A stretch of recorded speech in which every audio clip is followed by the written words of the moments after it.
act that same way. They come off as very pushy or trying to get their way and very controlling. So that's one. Another thing is that women aren't technical. So I can't tell you the number of conversations I've gone into in my past consulting career, and I'd be talking to a chief information security officer about his security program. 99.9% of the time it was an older white male, as it typically is in our industry.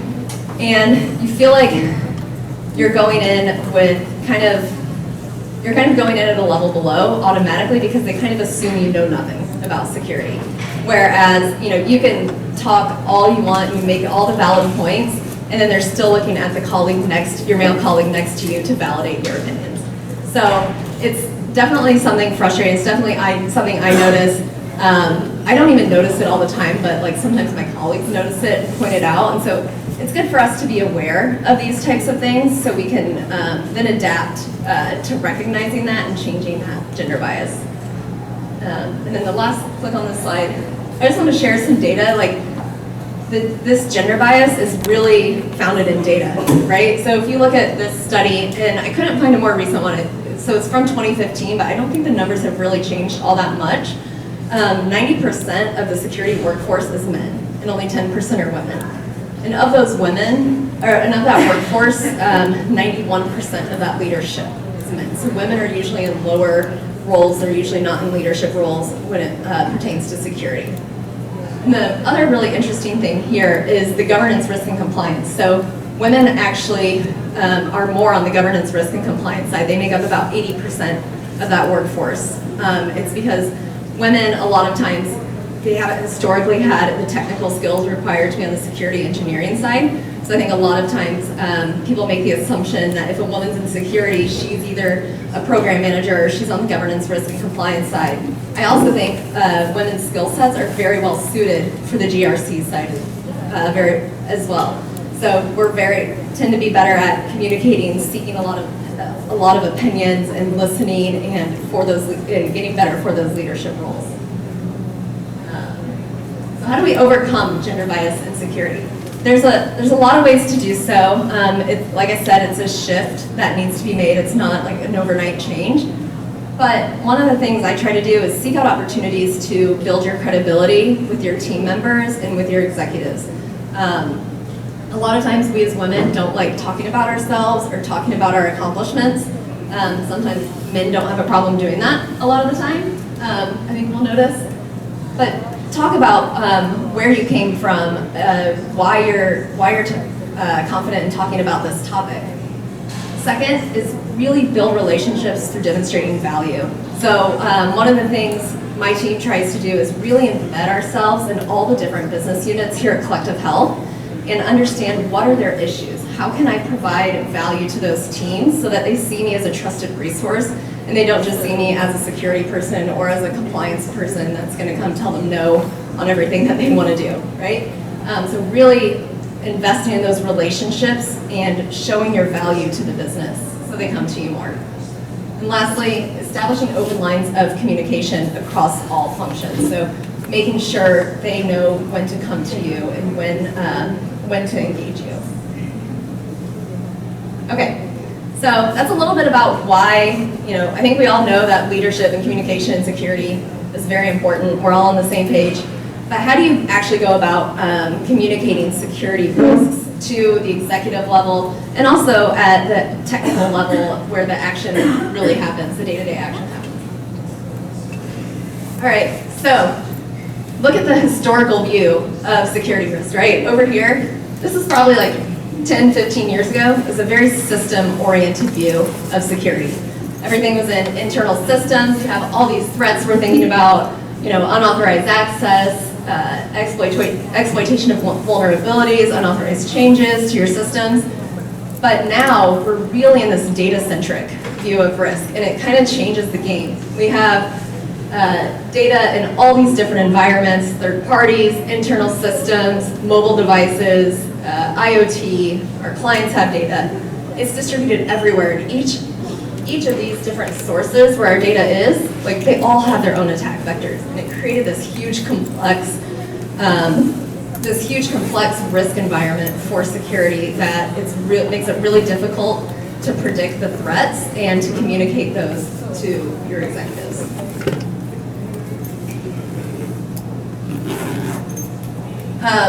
And then this kind of led to, okay, we need some more oversight around information security risks. So when we think about information security risk management, at least when I think about it as 4 lines of defense. So your first line of defense down here are really your business stakeholders, IT, individuals who are day-to-day operating controls and accountable for managing those risks. We like to say here at Collective Health, our security team is like less than 2% of the population of our employees, right? So we need to really put accountability on business stakeholders who are actually the control owners to make sure that these things are getting operated on a day-to-day basis and they're assessing these risks on a daily basis. Second line of defense is security, privacy, enterprise risk management. We're the ones, setting the policies, providing the guidance, helping people in the day-to-day, telling them what they should be doing, telling them what they shouldn't be doing. Then this third line of defense comes in with internal audit. So if you work for a public company, you're required to have an internal audit function. Some private companies will have one, but they report independently to the board of directors. So that creates a distinction. They're supposed to be truly independent of the business. And then you have your fourth line of defense, which is the board of directors, and they're responsible for really making sure that management has good oversight of the cybersecurity risks that are in their environment.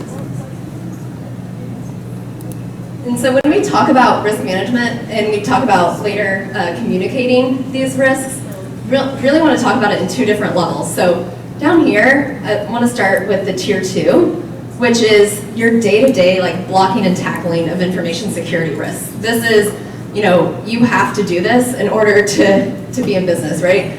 This is your policy management, implementing controls, third-party risk management, product risk, product security. Managing all of those risks you have to have, and you have to report on that and drive action on that on an ongoing basis. But recently, since security is becoming such a high-level executive conversation, it's kind of introduced this layer on top, which is really like enterprise security risk management, and thinking through at an executive level, like how do we understand what our risks are, how much value is at stake from that risk, and if I invest, $1 million in security, how much is that going to reduce my risk? Because that's really what CEOs, CFOs at the end of the day want to know. When you're asking for security investments, they want to know, okay, well, what are you going to do with this $1 million? Does that reduce my potential risk by $5 million, $10 million? They have no idea. So it's kind of on us to communicate that to them and build that case. And then at the top there, I have enterprise risk management, because I don't know if any of you work for large companies, but you probably have an enterprise risk management program that kind of takes into account all business and strategic risks, and security is one piece of that. Okay, so measuring security risk. Who thinks measuring security risk is easy? No? Who thinks it's hard? I think it's hard. I do it every day. It's part of my job, and it's not easy. It can be very difficult to manage security risk, and I think we get caught up in our heads about it a lot because you want to assign a dollar value or you want to assign a score to something, right? And you kind of want it to be exact, and it's really hard to find that exact number. But that's why I put this definition up here, because it's a good reminder of what measurement actually is. So the definition of it is a quantitatively expressed reduction of uncertainty based on one or more observations. So all that says is, if you think about it, the only thing we need to do to measure security risk is take away a little bit of uncertainty. And every time you take away a little bit of uncertainty, you have power to communicate that risk, right? So a lot of times we get hung up. I think everybody's seen this risk matrix, right? Likelihood times impact equals risk. Yes, very basic.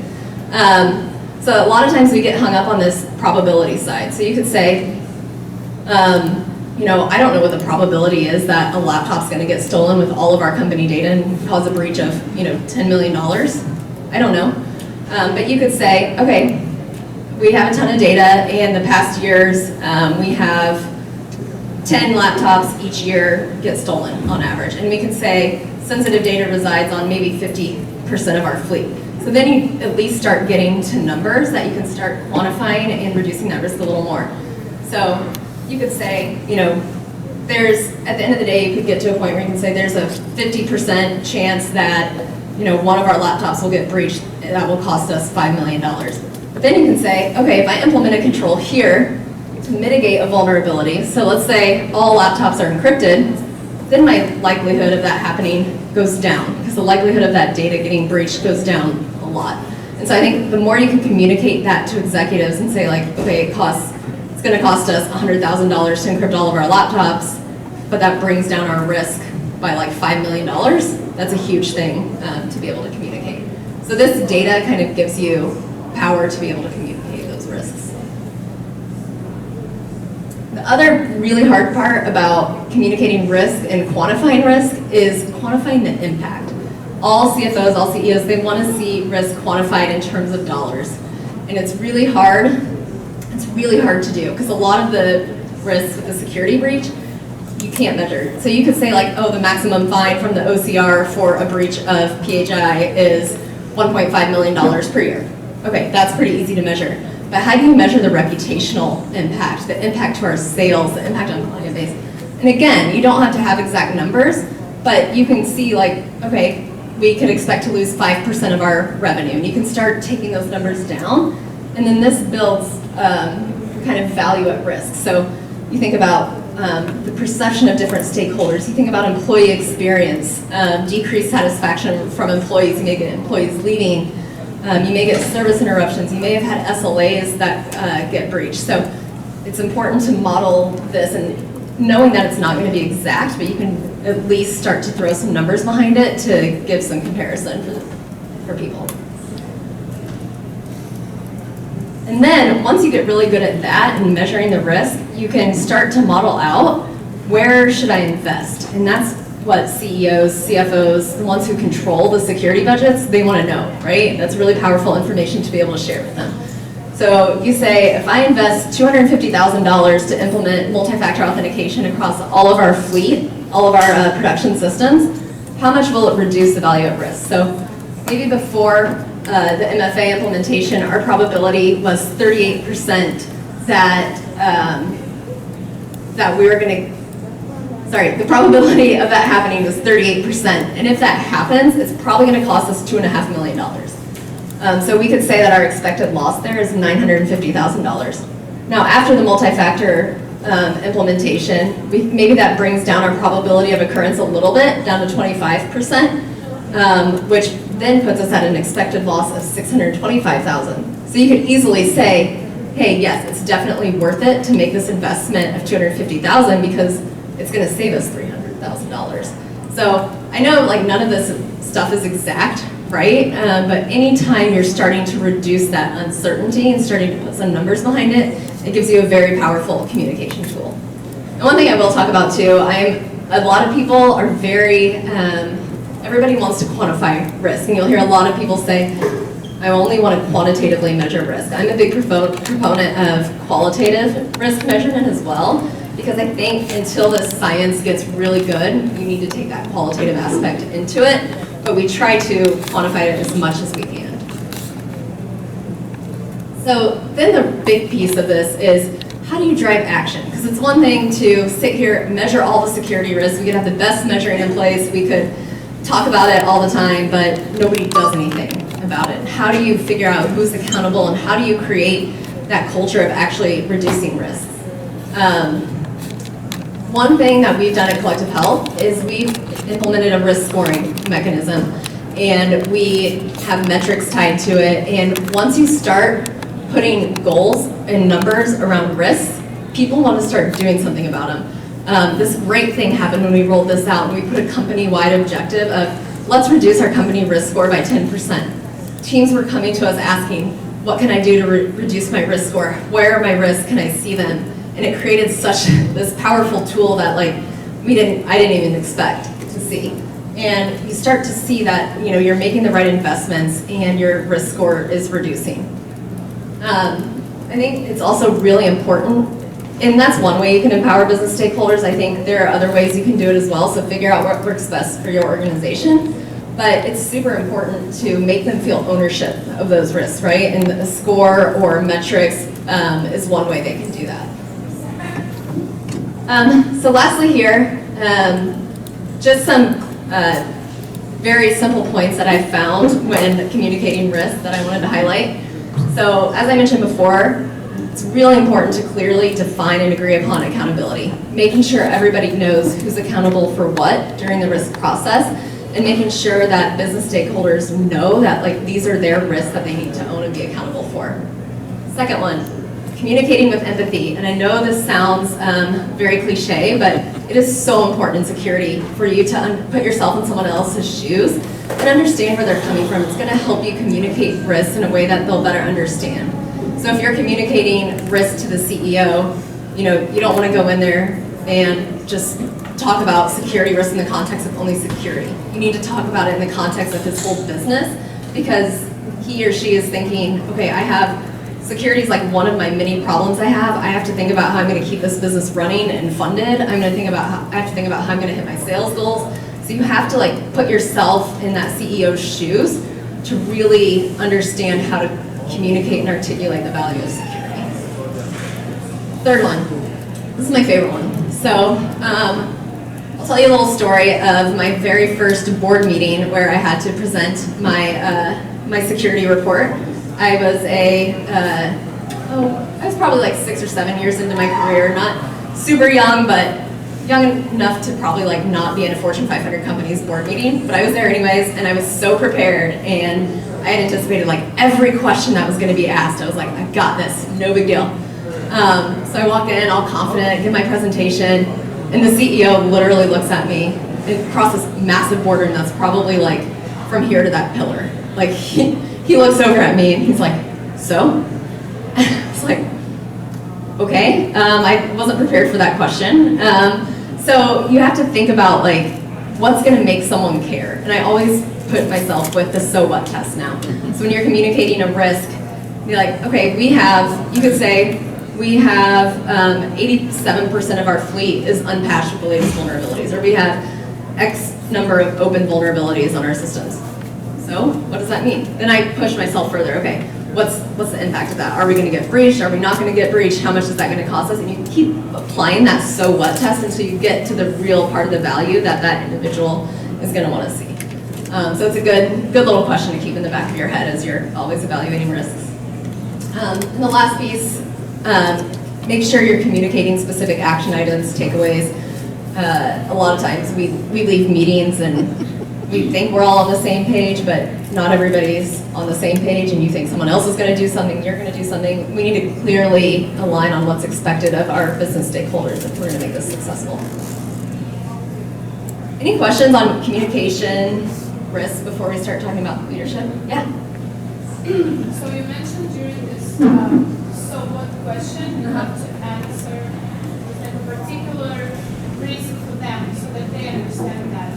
But if you're like a technical person who like does all the technical report and all that stuff, are you able to collaborate with someone who can give you a better picture of like business side of it? Like let's say you don't have business background, but you have like a technical background. So are you allowed to like collaborate with someone in that? Do you have to do everything yourself?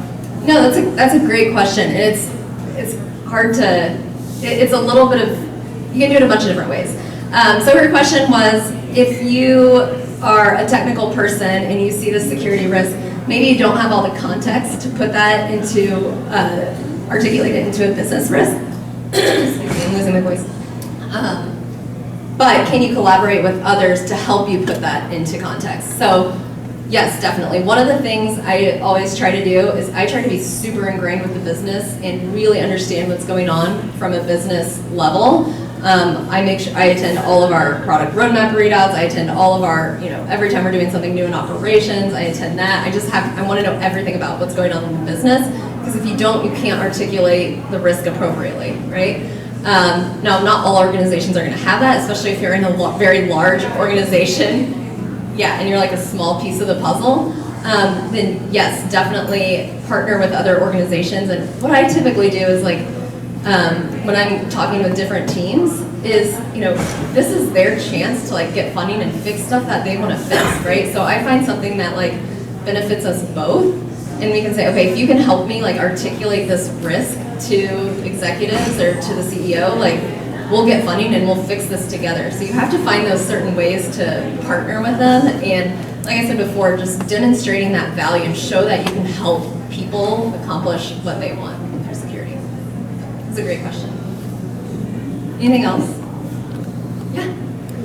I have a question about, you had some quantitative figures in there, like a potential 38% reduction in, or it was like probabilities. Did you work with finance or with somebody who actually can put some meat behind those numbers? So typically, yes. What we did, we're not at the maturity yet where we have that full-fledged like investment analysis, although I would love to get there one day. But what we did was when we talked about the business impact piece and you define the scoring for business impact, we sat down with finance to do that. And we say like, okay, how much revenue do we think is at stake if this happens? And what is an okay and acceptable like risk tolerance for us, right? So like we may be comfortable losing, up to $1 million, but we may not be comfortable with $10 million. So we have to figure out what that acceptable tolerance is, and finance is definitely involved in those discussions. You also said you really like qualitative metrics, and I was wondering which ones resonate with your executives and your board. Yeah, so that's a hard one. So where the qualitative piece comes in, so we measure risk quantitatively, and then we report to them quarterly to our executives and to the board. And sometimes there's risks that don't necessarily make it to the top from a scoring perspective, but they're risks that like we know that if they don't get addressed now, they're gonna turn into big risks in the future, and we need to start getting ahead of them. So we still apply a little bit of judgment, and I wouldn't say it's anything formal, to what risks need to be called out. So we may say, this has like a lower risk score, but we're calling this out to you because this is gonna be something important that you need to look at. So it's not an exact science, but I hesitate to put everything into numbers, right? Until you get really mature. Like we know our models aren't perfect right now. So you have to apply that little bit of judgment and what needs to be focused on. Yeah? Do you have a dollar value on brand damage when you're calculating? Yes, we try. The question is, do we put a dollar value on brand damage? And that is the hardest one to calculate, right? You can do some things. You can try to say, oh, if this breach happens, I might lose X% of my existing clients, or it might hurt my new business by X%. So you can start to put some numbers that way. But when you start measuring, going back to the previous slide, you can measure like employee retention, like is it going to cause employees to leave? So yes, it's not like super scientific, but you can start reducing that uncertainty little by little. Sorry, I had another question. No, that's great. So, in terms of pursuing them to take action, do you think it's easier for someone who works in the government way than the industry, whereas you can use like some rules that are like government kind of promote and say if you don't do this, it will be a violation of this, and that. Yep. Well, it would be otherwise than if you work in the private industry. It's more like, as you said, it's like a brand damage more, but it's not really like a violation of law. So do you think it's easier if you can operate something like that if you can go for free? Yes, that's a great question. So is it easier to persuade people to fix things if you're in a heavily regulated industry and you can say, oh, well, this is technically not compliant, right? Versus, oh, it's just insecure. So, and this is where communicating that value and that risk is so important. I would say historically, yes, it's always been easier to say like, okay, we're not going to comply with HIPAA if we don't do this, so we need to do it. And that's what kind of had executives' ears. Now it's more like, what's our risk? Like compliance is kind of like a minimum baseline like you have to have. So in our jobs, like I lead the compliance function, but I hardly like talk about compliance. I talk about like what's our risk and what's going to make us more secure. because compliance is just like that minimum baseline, right? And sometimes I will pull it out and use it and say like, guys, we have to do this or we're not compliant, just because it kind of scares people. So I do admit that I use it sometimes, but I don't like to. I'd much rather get people to understand the actual risk and get them behind the fact that we want to be more secure and we want to do this for the right reasons because it's the right thing to do, not just because it makes us compliant. But it's nice to say no. It is, but there's sometimes where we make like conscious decisions, like, okay, maybe this piece we're comfortable with not being fully 100% compliant with this piece because the cost doesn't outweigh the risk that we see. So then you start communicating risk in terms of compliance as well.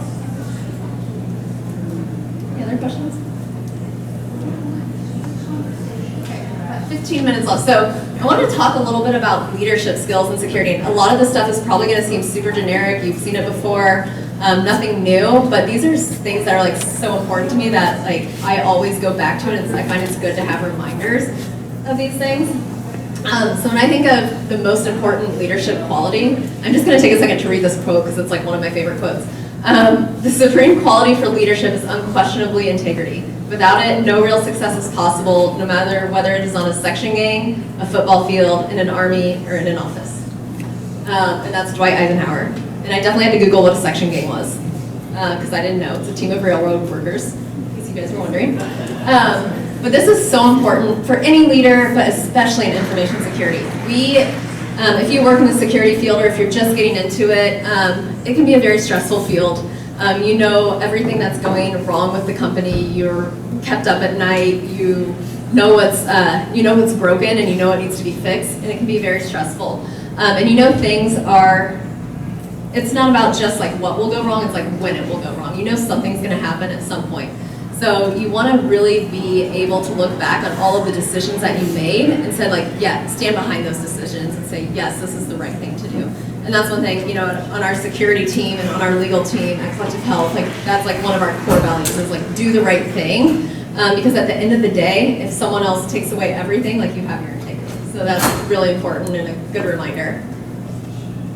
Self-awareness. So lots of studies have been done, and they find that the strongest predictor of good leadership is self-awareness. So have you guys all taken like a Myers-Briggs type indicator or any other personality test? If you haven't, I suggest you do. There's a free, quick, easy one, 16personalities.com. You can do that. Just take these little steps to make yourself like self-aware. That's when you understand where your biases are, where your shortcomings are, and you can start to really identify those and make up for them. So I know for myself, like one of my shortcomings is I can be like super controlling and want to do everything and not trust other people to do stuff. And I see my team like nodding their head in the background, so it's probably like not such a secret. But those are things like I need to be aware of, and I need to step back when I like take on something and say, okay, I need to not jump in here, let the team handle it, and step back Heather, you're being too controlling. So recognizing those things allows you to get better and constantly develop and become a better leader. This is another good one. So being confident enough to be humble. So one of the big things in security is you need to demonstrate a certain type of confidence, right?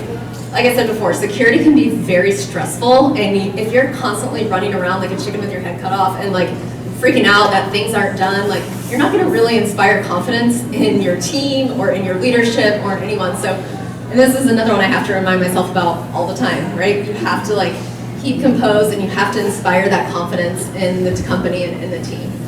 And it's also like being humble enough to understand. So having that confidence, but also being humble enough to realize that you don't have the answers to everything, and you know, you may have to go to the business to help you understand the business impact of this risk. You know, you may need to see out other opinions and not just your own. But having that confidence to ask those questions and to be humble is super important. And, go back. I gotta read my favorite quote, my second favorite quote. Okay, so this little quote at the bottom, it's amazing what you can accomplish if you do not care who gets the credit. I kid you not, I say this quote in my head when I'm frustrated, like literally at least once or twice a week. And it always reminds myself of, like in security, you know, we do a lot of things, a lot of it's behind the scenes. We're not like getting announced on the new product releases. We're not like, you know, we're not selling stuff for the company in most cases. So it's a good reminder, like when I get sometimes frustrated, like this product release went out and it's like, oh, we developed this amazing new product. And it's like, well, where's the credit for like the 12 security vulnerabilities that were caught before this product was released, right? And I know the team gets frustrated with that too. Why? Why are you laughing? So when that stuff happens, you start to get frustrated. I remember that quote because it's so true. It's like, it's not about getting credit. And like, yeah, you want to elevate the security organization. You want to make people aware of what you're doing. But again, as long as you're doing the right thing, that credit will get recognized. Listening, this is an important one. Included a little picture of Obama here because this is a good example of a leader that I think is like he's known for being like a very good listener and always seeking other people's opinions and not just asking questions, but actually like listening to what people say and taking that into account. That's so important in security because if you just try to go in and say, you know, you need to fix this and this, and you need to encrypt this, like you're not really going to understand. The business may have questions or issues because like this is going to be like a huge amount of manual effort for their team, or this is going to be a lot of work that they didn't have planned, right? So you really need to listen to their concerns, put yourself in their shoes, and then you can have an open conversation about it rather than just pushing different solutions off on them. I think this is the last one. Being kind and tough. I think this is very important in leadership. You know, I think I have something on here. Yeah, guilt and affection are far greater motivations than fear. And it's so true. You know, if you're working as a team and you're constantly working towards a goal, like that is so, it makes people feel a part of the team. They want to do good work and they want to exceed your expectations. So I don't know if you guys, when you were young, if your parents ever said like, I'm not mad, I'm just disappointed. Yes, it's like the worst feeling in the world. It sucks, right? So like if your boss says that, it's like you don't want your boss to be disappointed. So employees that really feel valued will go above and beyond all the time. And the other thing here I want to point out is feedback. Like having those open communication channels with your team and employing that feedback is so important. And this book I just read, they talked about there's no positive feedback or negative feedback, just feedback. And giving that feedback constantly will help your team develop and it'll help you create that team culture that you want. And lastly, just some things I found for how to implement good leadership in the workplace. So implementing these skills, just a reminder that, you know, what you do is far more important than what you say. And, you know, it's showing up, being there, being on time to meetings, you know, the basics, right? Just showing up. Second, as I mentioned before, implementing those feedback and communication loops across all levels. And the third one, and this is really important because I can't tell you how many times like I've read security risk reports either in my prior job or here, and people ask, well, what are other companies doing? You know, that doesn't, to me, like that doesn't matter. That just enforces a status quo, right? Like if we ask what other companies are doing, we're going to get status quo and we're constantly going to be behind and we're constantly going to be chasing. But I think really good leaders like think beyond that and they think, okay, how do I keep this organization pushing forward? You know, regardless of what everybody else is doing. I think that's it.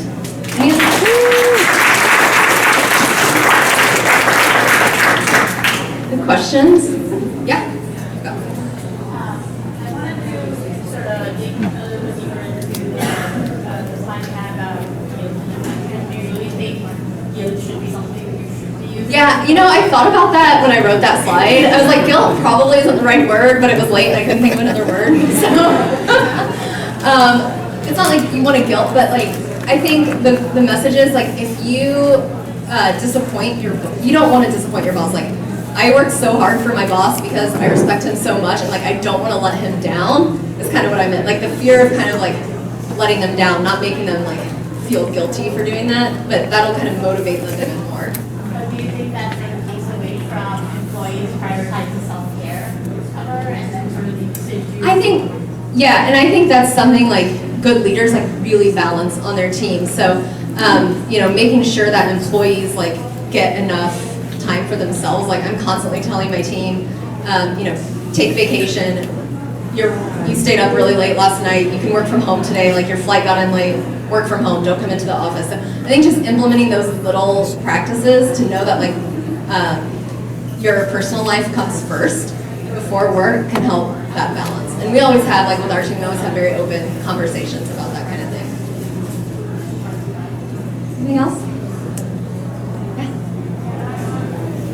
The question about when you mentioned about being connected, like house and over but do you ever feel like just the fact that food was real and no one comes back and no one complains that's horrible, like they don't come, basically just the fact that it's a good product, do you think it's enough, right? Because it feels like it should be done.